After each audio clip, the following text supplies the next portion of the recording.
Hello everyone, स्वागत है आप सभी का आईएफएस में।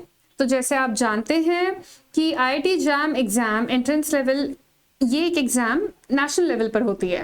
ठीक है, इस एग्ज़ाम को क्वालिफाई करने के लिए, क्वालिफाई ही नहीं, चाहो एक अच्छा रैंक लाने के लिए हमें डेडिकेशन, पेशेंस और बहुत सारा हार्डवर्क लगता है।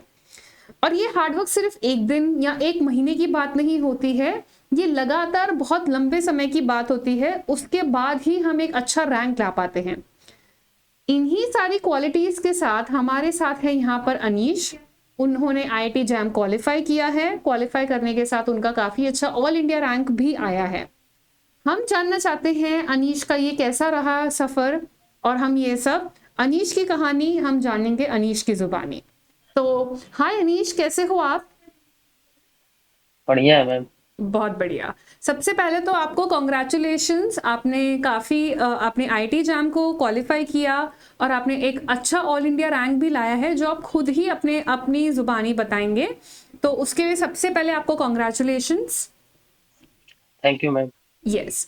तो मुझे ये पूछना है आपसे, आप हमारे सारे व्यूअर्स के लिए एक बार बता दीजिए आपका पूरा नाम, आप बैचलर्स कहाँ से कर रहे हैं और आपका आईआईटी जैम में क्या रैंक आया है? मेरा नाम अनीस यादव है मैम।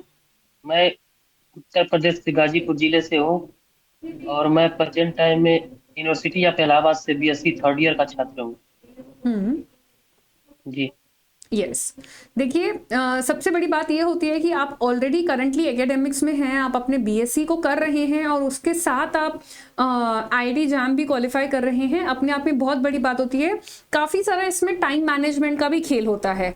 तो अनीश, मैं इसी को लेके पूछूंगी, जैसे आपने पहले सोचा होगा, सबसे पहले आपने आपके माइंड में आया होगा कि मुझे आईआईटी जैम को क्वालिफाई करना, मुझे आईआईटी जैम का एग्जाम देना है। तो उस टाइम से लेकर आपकी कैसी प्रिपरेशन रही, आपकी क्या स्ट्रैटेजी रही, और आपने किस तरीके से, जैसे आपने बैचलर्स के साथ किया है तो किस तरीके से टाइम मैनेज किया, और भी आपकी पूरी जर्नी के बारे में आप जो भी बताना चाहें आप बता सकते हैं।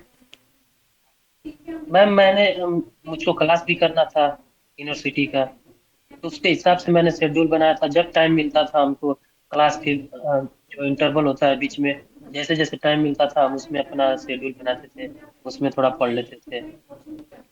और कोई प्रॉपर शेड्यूल नहीं था। बिल्कुल, बहुत सही बात है। देखिए, जब भी टाइम मिले तब भी करना है, तब भी टाइम टाइम हमें और चीज़ों में व्यर्थ नहीं करना है, पर हमें ऑब्वियसली प्रैक्टिस ही करनी है। ऐसा भी होता है कि जी मैम। बैचलर्स का काफ़ी सारा पोस्ट सिलेबस भी उसमें होता है, प्लस कुछ एडिशनल होता है, तो कहीं ना कहीं हम उसकी भी तैयारी कर रहे हैं जब हम बैचलर्स के एग्जाम देते हैं, राइट? तो जी जी। अनीश, मुझे ये भी पूछना है कि जैसे आपका एग्जाम के दिन या उसके पहले भी अगर आपने कभी कुछ मॉक दिए थे, तो आपका एग्जाम को लेके किस तरीके का स्ट्रैटेजी होता था? जैसे होता है कि हम जानते हैं आईआईटी जैम के एग्जाम में नेगेटिव मार्किंग्स होती है, तो आपको कम से कम नेगेटिव मार्किंग करनी है ताकि आपका स्कोर अच्छा बन सके। तो आपने इस चीज का कैसा ख्याल रखा, आपकी क्या स्ट्रैटेजी थी? इसके लिए मैम निगेटिव मार्किंग बचाने के लिए थोड़ा प्रैक्टिस आपका रहना चाहिए, अच्छी से प्रैक्टिस रहना चाहिए। और हम लगातार रिवीजन करते रहे और जितना निगेटिव मार्किंग कम हो सके उतना मैंने प्रयास किया। प्रैक्टिस करता रहा। ज्यादा मतलब क्वेश्चन गलत करने का प्रयास नहीं किया। बिल्कुल। अ, बिल्कुल सही बात है।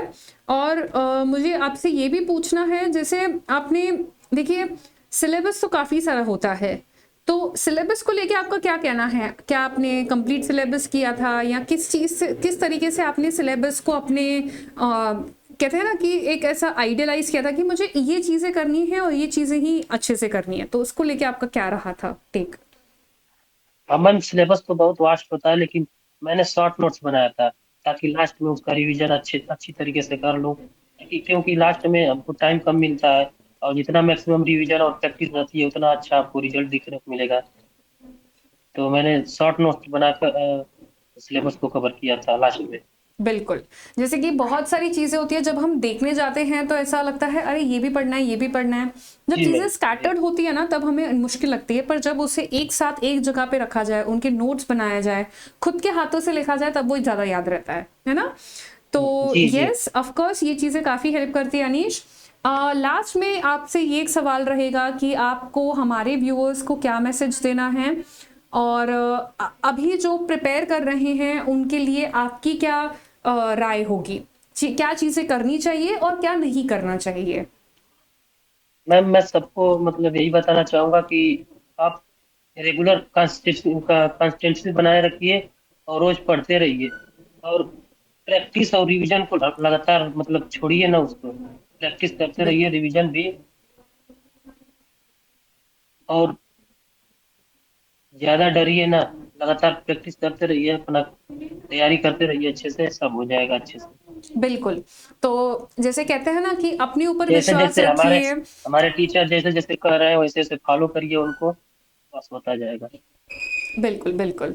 होता है ना कि कहते हैं कि अपने ऊपर विश्वास रखिए, अपने ऊपर विश्वास रखेंगे, अपनी मेहनत के ऊपर जी जी। विश्वास रखेंगे तो ज़रूर कामयाबी मिलेगी। तो उसी तरीके से आपने भी अपने ऊपर विश्वास रखा, मेहनत जम के की, और आज आपको आपकी कामयाबी मिल चुकी है। तो जी आपको फिर से एक बार कॉन्ग्रेचुलेशंस, बहुत सारी बधाइयाँ, आपने बहुत अच्छा स्कोर प्राप्त किया है। उसी के साथ मेरी आपके लिए ये भी शुभकामनाएं रहेगी कि आप अच्छे से अच्छे इंस्टीट्यूट, जो इंस्टीट्यूट आप चाहते हैं आपको वो मिल सके। तो आपको इसके लिए ऑल द बेस्ट।